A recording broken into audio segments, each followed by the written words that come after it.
Hello dear students, today we are going to learn historiography, Indian tradition. In the last lecture you must have learned about historiography about the European nations. So today we are going to learn about the Indian tradition. Historiography in the ancient period. In the ancient period, the Indian memories of the great deeds of ancestors and mythological lore, also memories of social transitions, were perceived with the help of oral recitals. Children, earlier there were no written, there was no practice of writing things.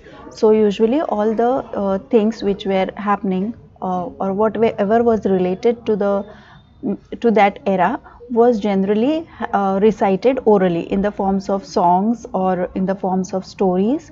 So they were recited orally and they were transferred that way from one generation to another generation, and that's how it was preserved. The inscriptions on the Harappan seals and other artifacts confirm that Indians had mastered the art of writing as early as the 3rd millennium BCE or perhaps before that.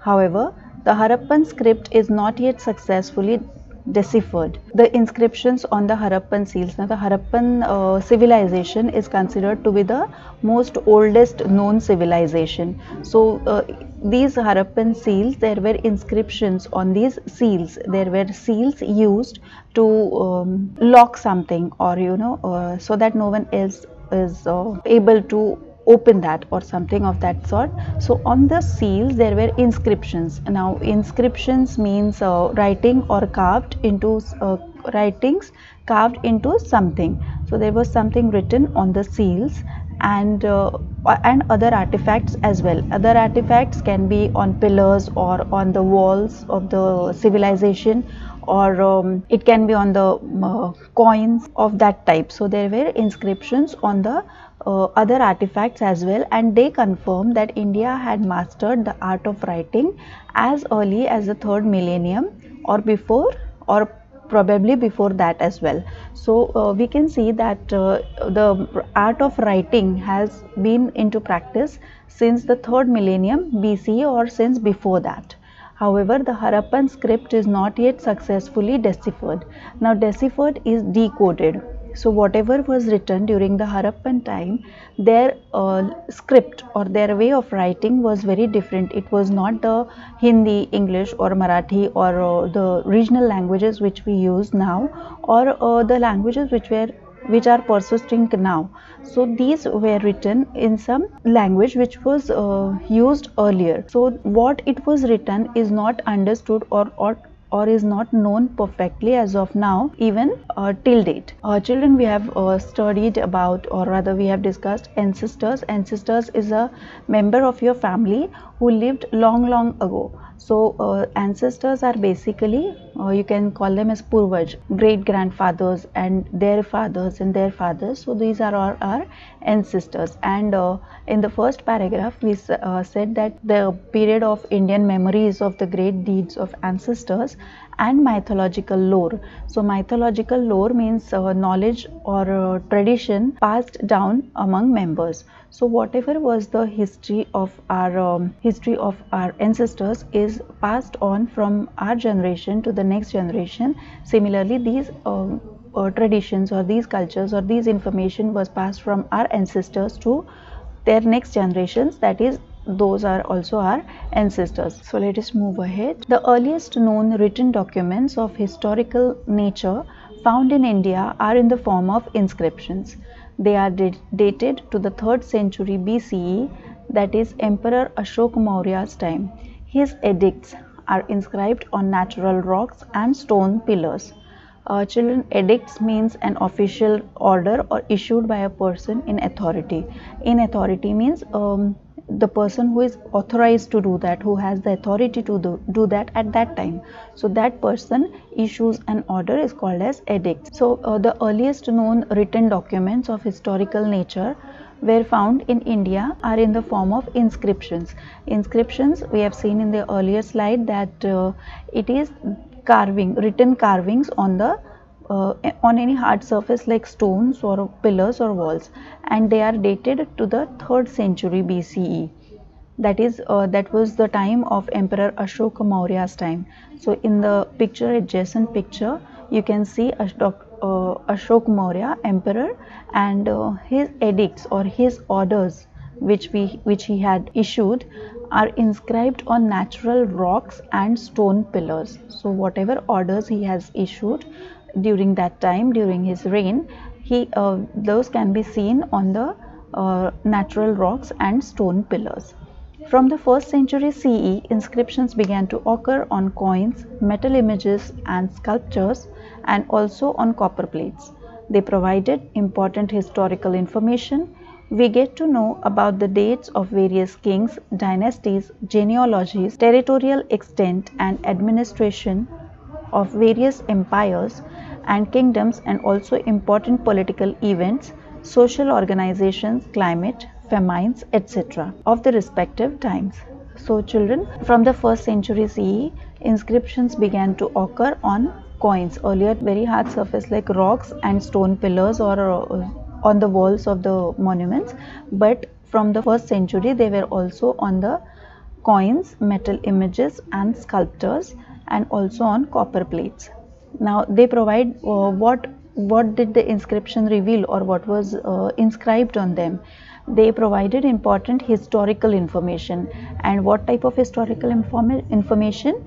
We get to know about the dates of various kings, like which king ruled from which year to which year. Then dynastic genealogies, like after a particular king, who was the next from his dynasty to rule that city or that state. Then territorial extent is to how physical extent or how geographical, how much land was covered under that under his territory. Then administration of various empires and kingdoms, and also important political events. Now there are some few more important decisions which are taken at that time. So all these information was inscribed or written on those either on the coins or on the metal images or sculptures, or even on the copper plates. They also included important social organizations. Then climate was also sometimes described, and even famines were described.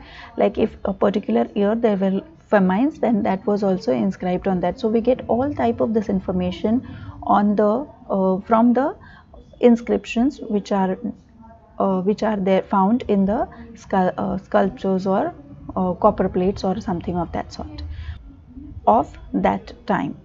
Okay, genealogies means line of descent traced continuously from ancestor, like from a particular king, his children, their children, again those children's children. So all this line of a particular dynasty or of a particular person, the entire line of descent is known as the genealogy.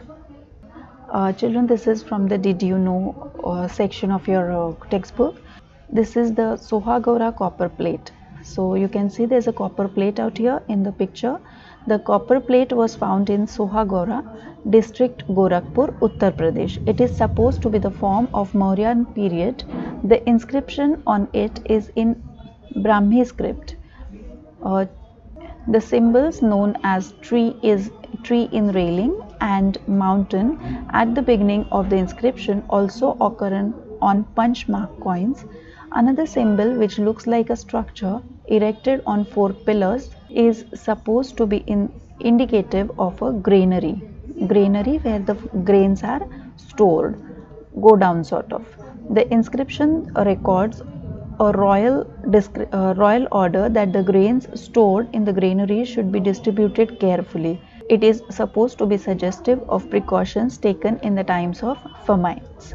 Now, as you all know that in the earlier part we have learned that there are inscriptions which also include the records of royal orders. So the orders given by the king are also inscribed on either plates or copper plates or stones or something. So from that we can know that these granaries, the place where these grains are stored, food grains, should be distributed wisely, so that every the needy gets the more, and it is not wasted as well. And this was the provision for the famines. So at times when there are famines and there is no yield, or there is no production of when there is the crop doesn't yield good, that time these granaries prove to be very helpful, and these grains which are stored in this granaries are distributed to the people. And it is supposed to be suggestive of precaution taken in the times of famine. So at the time of famines, these granaries serve helpful, and these take care of the needs of the people. The ancient Indian literature, including the epics Ramayana and Mahabharata, Puranas, Jain and Buddhist texts, historical accounts by Indian authors, and also travelogues by foreign travelers, are important sources of history. So these books, these important books or important epics like Ramayana, Mahabharata, Puranas, Jain and Buddhist texts, these are the books for which are the source of information for all of us, as the stories written in them are long ago. These stories have happened long ago, and from generations to generations these stories are being transferred, and that is very helpful to know about our past, or about our ancestors, or about our country, what all happened in our country. So also there are travelogues by foreign travelers. Now children, travelogue means when the foreign tourists or the foreign travelers, not tourists but foreign travelers, used to come to India to travel, or even the Indian travelers used to go to the other countries to travel. They used to write all the details about their traveling, like how they traveled, what all they came across, how were the weathers, how was the who was the king, or everything that they come across, that they make a note of it. And then this is a book sort of, wherein all the information about this travel is given in details, is called as a travelogue.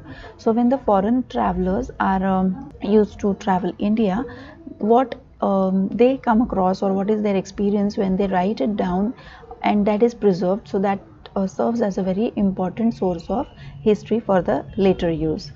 Writing of biographies of kings and dynastic histories mark an important step in the Indian historiography. So there was a trend of writing biographies of the kings. So autobiographies are those which will or which a person writes himself, but about the entire life story of a person or of a king, if someone else writes, that is called as a biography. So the writers used to write biographies about the kings and their dynastic histories, and these are make an important step in the Indian historiography, because this gave a lot of information about that dynasty, or about that king, or about that period in general, about that area, about that location as well. So it gives an overall information, and therefore it's supposed to be a very important source of information in historiography. So Harshcharit, written in the 7th century CE by Banabhatta, is King Harsha's biography. It portrays a realistic picture of the social, economic, political, religious and cultural life during the king's times.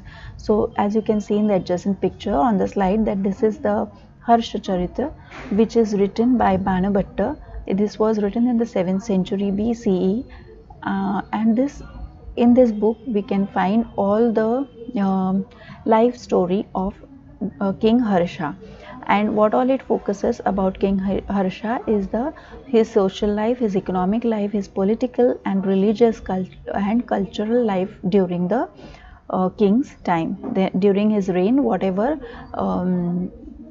political or religious and cultural life, that part of his life is elaborated in the book Harshcharit, written by Banabhatta. Historiography in the medieval period. Now, till now we have discussed about the historiography in the ancient time. Now we will discuss about the medieval period. Now children, history is divided into, or mostly always divided into, 3 sections. One is the ancient time, that is a very old. Then there is a medieval period. There is in the middle period, the neither too old nor too new. So that is a medieval period, which we are going to discuss now.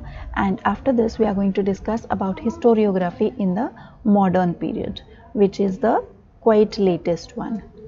So in the medieval period, the style of writing Rajatarangini, the history of Kashmir by Kalhana in the 12th century CE is quite close to the concept of modern historiography. Kalhana himself says that he wrote this text after critically examining various sources like inscriptions, coins, remains of ancient monuments, dynastic records, and local traditions. So, children, as you can see, there is a picture of a book written by Kalhana by the name Rajatarangini. This book, children, is about the history of Kashmir in the 12th century CE, and it is quite close to the concept of modern historiography. It quite resembles to the concept of modern historiographies. And why it is so? Because Kalhana himself has written this text or has written this book after critically examining, thoroughly examining various sources, like, and which sources he has thoroughly examined? The sources like inscriptions, coins, remains of ancient monuments. Now these monuments are so dated so back that with the time and with the weather and with so many changes in the nature and of course by the human, it has deteriorated, and sometimes they are damaged also, but then still there are few remains of these monuments, and from these remains and the dynastic records and local traditions, so combining all these things and whatever sources were available, from all those sources he has critically examined these sources, and it is thoroughly verified by him before writing this book. So this book reveals quite a lot of reality or the facts which are thoroughly examined by Kalhana himself. Okay, now in the medieval India, the historians in the courts of Muslim rulers were influenced by Arabic and Persian historiography. Among them, Zayuddin Burani holds an important place. In Tariq-e-Firuz Shahi, a book written by him, he has stated the purpose of historiography. According to him, the historian's duty is not limited only to the recording of the ruler's valor and policies of welfare, but he should also write about the ruler's failings and incorrect policies. Barani further says that in history, a historian should also take into consideration the impact of the teachings of the wise, the learned, the saints on the cultural life of people. Thus, Barani expanded the scope of historiography. So, children, here we can see that in the medieval India, the historians in the court of Muslim rulers were influenced by the Arabic and the Persian historiography. So, they came across the Arabic and the Persian historiography, and they were influenced by it. They liked it, and they wanted to include it into their observations, their writings as well. So among them, Zayuddin Barani holds an important place.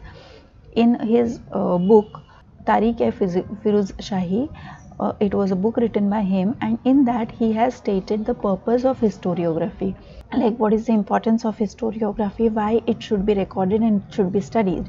So according to him, what he feels that the historian's duty is not limited only to the recording of the ruler's valor. Children, valor means a great courage, especially in the battle, and policies of welfare. So what he says that the historian's duty, or it is not only important to mention the good deeds, you can say the valor means how bravely he fought in a war, or how mighty he was, and his policies of welfare, whatever decisions he has taken for the welfare of his mankind, only those should not be recorded. But instead of that, or in spite of that, what all should be recorded according to him, that he should also write about the ruler's failings and incorrect policies. Now children, all these earlier rulers, although they were king and they were very great people, they were quite influential, and they were really very strong, they were very good warriors, they were very intelligent. All this is true, but then they were all they were human beings. So there's quite a good chance that they must have made, knowingly, unknowingly, they must have made few mistakes in their rule while they were on the rule.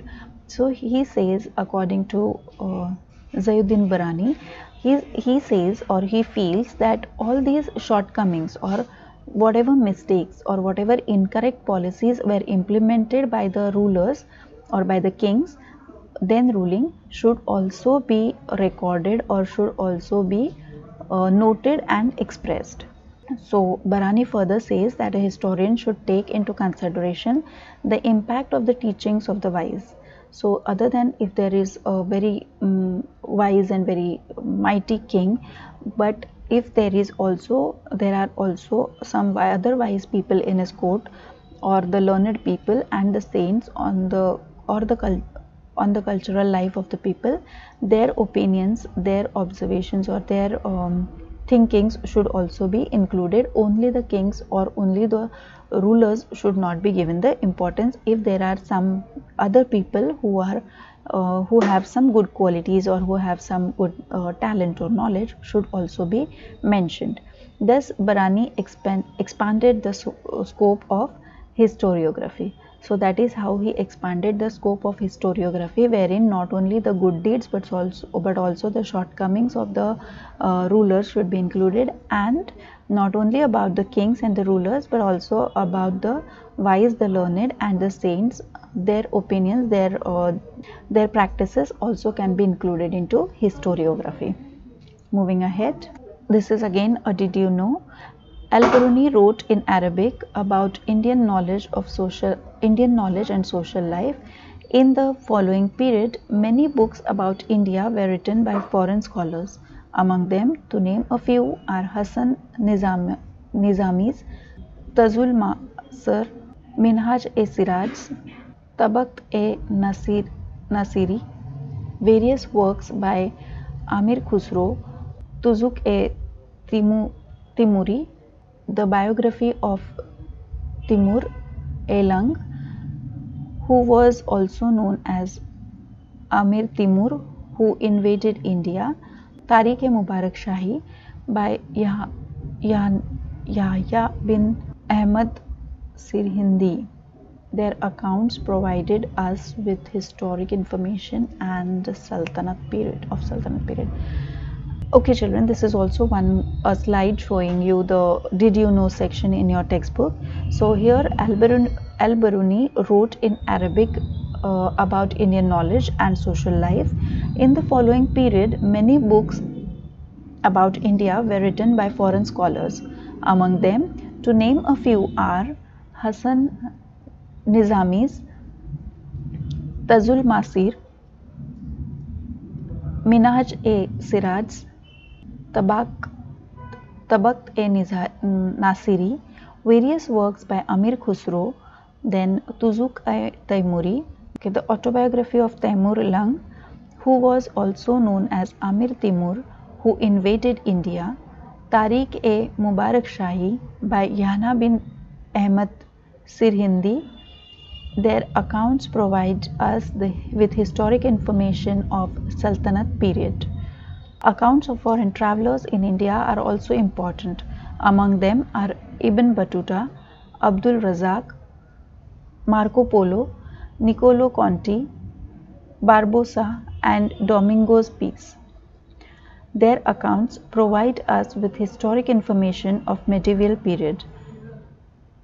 Ishwardas Nagar, Bhimsen Saxena, Kafi Khan and Niccolo Manutki are among the historians of Aurangzeb's times whose accounts are important sources of Mughal history.